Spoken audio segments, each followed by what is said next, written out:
There's a couple different ways to use them. A lot of traders use them to try and trade in between, buy when it hits the lower band, sell when it hits the higher band. That's one way to use them. Another way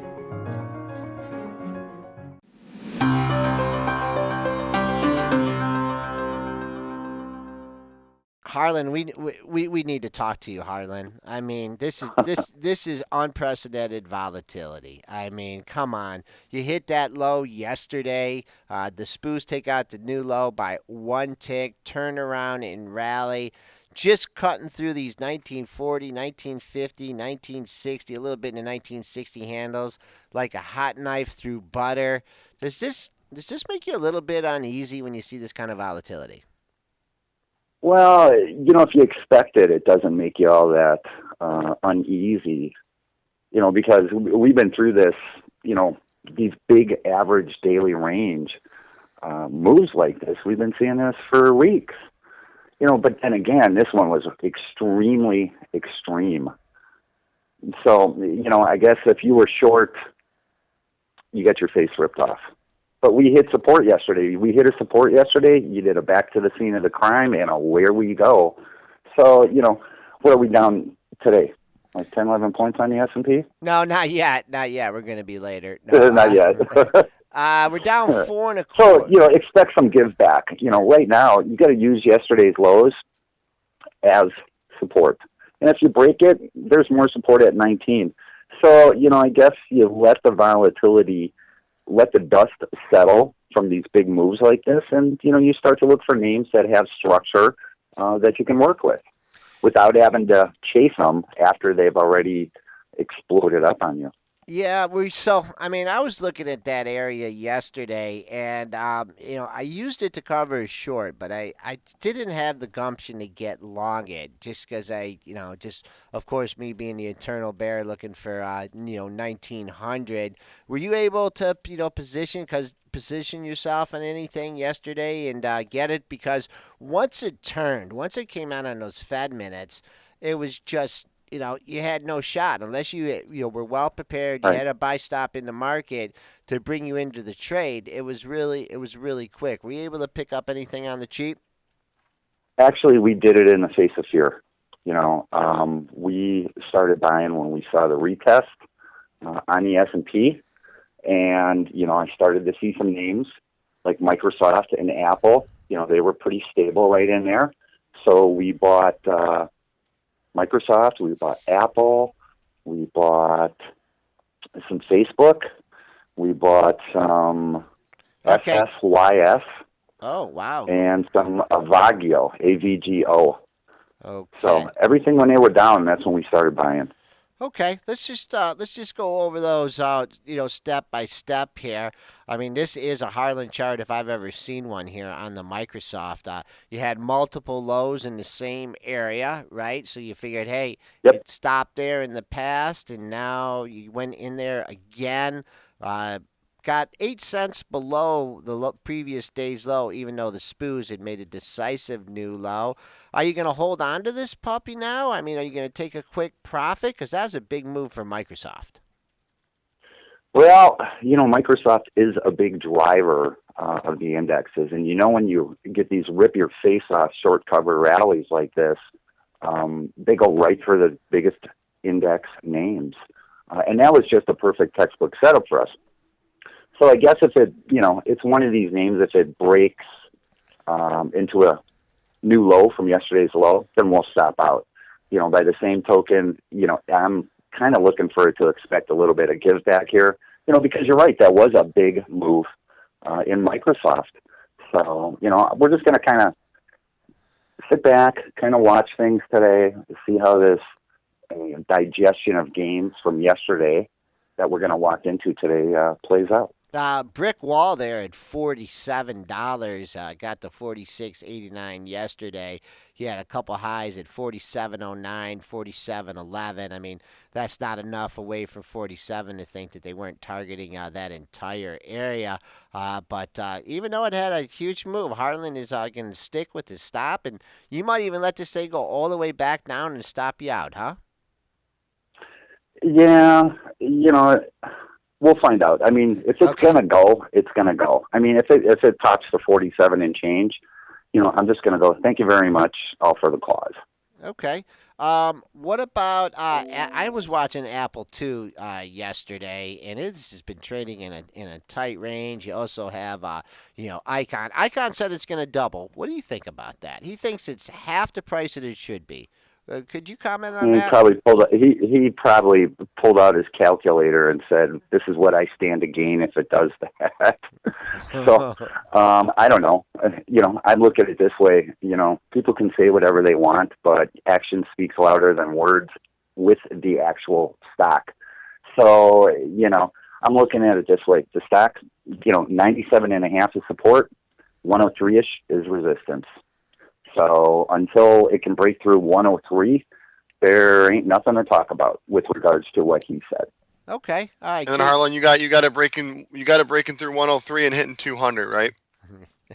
Yeah, well, I think the thing for me is if I see it break out and I see our markets become extended, and I do see it start to waffle up there into a new high, I might just go, you know what? Break out into a new high on negative divergence, I might just take the gain and run. It's that kind of market. When you get your big gains or any gains in this climate, you got to take it because, the next day, here comes the roller coaster again. So, you got to take your gains when you have them or at least take some of them off the table. And you just got to keep ringing the register and ringing the register. So I always like to hit on this, especially with the expert interviews we bring on. When you're talking about taking your gains, and I know I seen some new faces here in the chat and everything. A lot of these beginners they tend to let their winners run for too long, and it takes away profits. What is your strategy for taking gains, especially in a market like this? Smoke them when you got them. I mean, that's kind of, look at, if you nailed yesterday's lows, let's just say you were watching support and you picked it off and you started to see this thing reverse and you went long. All right. That was a huge, what did we put on? 33.79. We put on 34 points, call it, on the S&P. If you were that smart enough to buy it down there and take that ride, that's a huge thank you very much for the index, like Joel said. Huge day. It's one of the hugest we've seen in, gosh, how long, Joel? Oh my God, months. I don't think it's Yeah. or a couple years, but I just got to put in my 199.99 sell order in Apple here, so I don't want to miss it in case it goes there today. What about? I'm all for it, but Yeah, Mr. Soul 70. If he busts above 103, I'd like to look at the exact numbers. I'm this kind of numbers kind of guy. To me, one all-time high, I believe, is 103.74. So that's the big level for me. 103. Guy thinks it could go right through that, but Mr. Soul 70 thinks 115 could be a good target. Maybe he's using some kind of projections off the recent lows. Rob Hood likes your technical analysis here. Got a couple stocks from Rob Hood in the chat. ELLI. And Rob Hood usually brings up these charts that are just breaking out to new highs. Look at that. I know. I called it even before I brought the chart up. Here's he always does this. I wish he would tell me, like, when he's not buying down here. What do you think of ELLI? I got nothing bad to say about it. It's base building between 32 and 36. If it breaks out, it breaks out. So, if you're a breakout buyer, you're watching that. If you're a breakout buyer, you're watching Celgene, you're watching GILD, which is, those are two names that are on our list today. I'm not a big fan of breakouts in markets that have been running for months on end, but, we haven't been running for months on end. In fact, we've been, pulling back over the last month. So, breakouts in the new high stand a much better chance as you may be starting a run versus after you've already been running. So, if Rob Hood likes those breakout of basis, Celgene, GILD, those are your two to watch.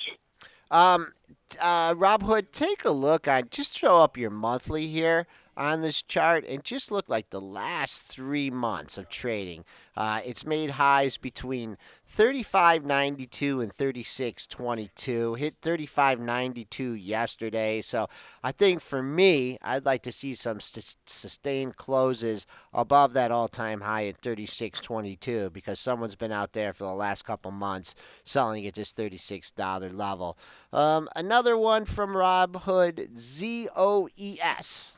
Zoe's Kitchen. Zoe's Kitchen. Is that the one that's in West Bloomfield? Oh, that's Zoe's Kitchen? That's Zoe's Pancake House. Joe, I'm right. I'm not making that up, am I? Where is it located? Where Tappers is? Oh, yeah, but I don't think that's part of this particular franchise, though, is it? No, it's not. I don't think so. No, It's not. This is Mediterranean, unless it's Mediterranean pancakes. What would that be? Would that be like falafel in your pancakes and hummus? I think Brent would eat that. Okay, this stock trying to break out as well. What's your take on ZOES? Well, you know what's nice about it? It's one of these IPOs, recent IPOs, that hasn't been all over the map or an upward vertical bunny hop. So, you know, you've got a nice big base building here. One could say you're trying to come up a small, shallow right side of cups with yesterday's move. Resistance is up at just shy of 36. So, you know, if this thing is going to go, it's probably headed up to the 36.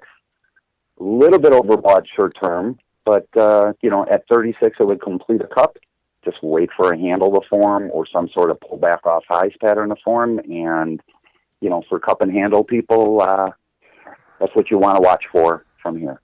Yesterday's high in the issue, we did sneak into the 33 handle, 33.60. Rob Hood, keep an eye on 34 even, 33.97 was the high on July 2nd, so that could be a intermediate target for that issue. Hurt Capital just chiming in here on stocks was trading with their 10-week SMA Amgen. Let's take a look at Amgen here, Harlan. Yep. Yeah, Amgen came right down. It was another classic big name that hit the 50-day and said, see you later. You know, that's exactly what we're talking about, letting these names come to you. You know, they run up. It did a nice, orderly pullback, tagged the 50-day at 135 and said, I'm out of here. Okay. That was your trade. Yeah, boy, look at that. If you were pinning Just like Microsoft. Yep, that's what Harlan was saying. Or excuse me, that's what we had in the chat as well. A little bit more of a fundamental question here, not really an individual stock, but the utilities have been getting some talk here because really no hint of interest rates. If you interpret those notes from yesterday, the Fed still doesn't know what the hell they're doing, and they really aren't going to take the rates up. So if you're reaching for yield, you have to go to your utility stocks. Harlan, is something slow and steady like that? Does the utility sector grab your fancy, or you just like to stick? Not really. No. Only because I'm more. No, it doesn't. Only because I'm more of a growth guy, and I've learned a long time ago that too many cooks in my brain spoil the broth. Okay. So, you know, I like to focus on, you know, what works for me and what's good for me. But, you know, a huge move yesterday, 2.3% in the Dow Utility Index, so can't complain about that. So what do you do with like all your cash that you make in the markets and you're just looking for some long-term stability? What do you do with your investments? Or the money you make most from of it, your I investments? just keep trading it. You just keep I just keep trading trading it? it. You don't buy any muni Yeah. bonds or or some Well, fixed I do income? occasionally pay myself. You know, when the circus is in town and you sell some peanuts, you know, not that I've been able to buy a car, but like what was that name that we were talking about months ago? It just went like 300% in a day. Do you remember that, Joel? There's a lot of stocks that do that, and in this kind Yeah, but in a day. So it was that one, some medical company, but you know what I'm saying. You know, speaking of that, you know, you do have to pay yourself, folks, because, you know, you're working at this. You have to look at trading as a business. And, you know, with every business, you have to get paid. You're putting in the hours, so you do have to pay yourself every now and then. So pull some money out along the way all the time, to pay yourself and move your life forward outside of the markets and things like that. So, but, for the most part, it's just keep rolling it and rolling it and rolling it. Rob Hood with the secret memory here, the best memory of all. It was Wow. SCOK was the stock. I think when Good call, Rob. Wow, look at this, Harlan. I know you're just chomping at the bit now here at the $3 level in this stock. It's Sino Cooking, Coal, and Chemical. This one, I think they were making gold out of coal or something, and they shot up over $9. If you sold your peanuts in town, now it's back at the $3 level. Harlan, what do you think about this chart? It's starting to look like one of those flash in the pans that boom, that was it, and then there's nothing left. Oh, really? So you're not tempted here at the $3 level? No, I'm just kind of, when I see a stock do that was really big spikes up like that, then they tend to settle back down. So I guess I can see it. It's coming back and it's retesting that little basing structure from August. Okay. So if it can hold here, and break to the upside of the last 5-6 days, it might have a shot at something. Yeah, the problem with this, and as we all know, that people that got caught in that crazy action from 3 to 9 are scratching their head that bought it at 6.50 and 7, hoping for a miracle, and a lot of weight on the issue, a lot of stock for sale overhead. A lot of supply, right? Yeah, a lot of peanuts for sale. Okay, can we get your comment on a couple Detroit stocks? And Morgan Stanley put the hurt to General Motors, lowered their price target from 29 to 27. Came down to an interesting level. Looks like it was going to hold support. You spiked down through it yesterday, and you have recovered. You think you shook out all those people that were buying at the 31.60 level when you went to 30.79, is ready to head back higher? Yeah, we see that happen a lot where you hit these lows and you retest lows, and then you do a one final shake the tree. One could say Google did that yesterday on a 6-month chart. But, overall, the chart's a mess. It's just a mess. So, I guess if we're one of these, I like to catch falling knives, and you got lucky with it, yeah, I think it'd be okay. But, you're going to have some problems at 33.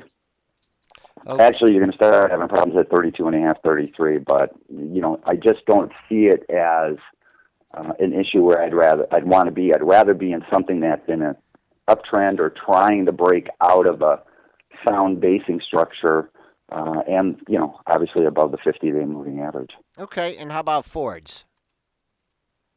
Let's see what Ford's doing. Kind of ugly. Yeah, that's off the face of the earth. Yeah, and I almost got lured in here at this 14.50 level, thinking, it's building the base, the big boys are there, and then vavoom, trades under $14 yesterday. Same thing here, trying to catch a falling knife? Well, I guess if you're a bottom fisher, it's one of those that if you are a bottom fisher and you're willing to pick something off and then throw it in your safety deposit box and not look at it for 5-10 years, you'll be fine. But I'm just not seeing it. For me, based on my style, it's not something I'd be looking at. Okay, finally, Tesla, big announcement, the D. What are you thinking about this? What I was noticing with this thing was that everyone's like kind of chicken to short ahead of out of this big announcement here. You are finding some resistance, and what I like of this is it's right at the 50% retracement area. Multiple highs here between 261 and 262.88. I know you don't like to speculate on things like this, but do you think it's going to get another pop off this big announcement? It's a news-driven thing. Is it built in, or is all the hoopla that they're talking about being built in? I actually sold this a couple of days ago. We bought it at 245 when I seen it punching the 260 and change range. I was like, you know what? And that was when the S&P fell out of bed and bounced back up to the 50-day moving average. That's when we sold our position. So, but it was a small trade, 245 to 260, it was a quick 15 points. So right now I'm pretty neutral in it. me being a chartist, I don't really You know, like to trade news-driven events. So I'm just going to kind of play neutral and let it form some kind of pattern that I can work with. Okay, Harlan Pyan, all about trends, sticking with his consistent technical analysis pattern and analysis of the stocks in the market. As again, Harlan, we appreciate it. I know Dennis is disappointed he couldn't be with you today, but he'll be back with us next week. Have a good trading day. Looking forward to talking to you next week. You too. Thanks, guys. See you later.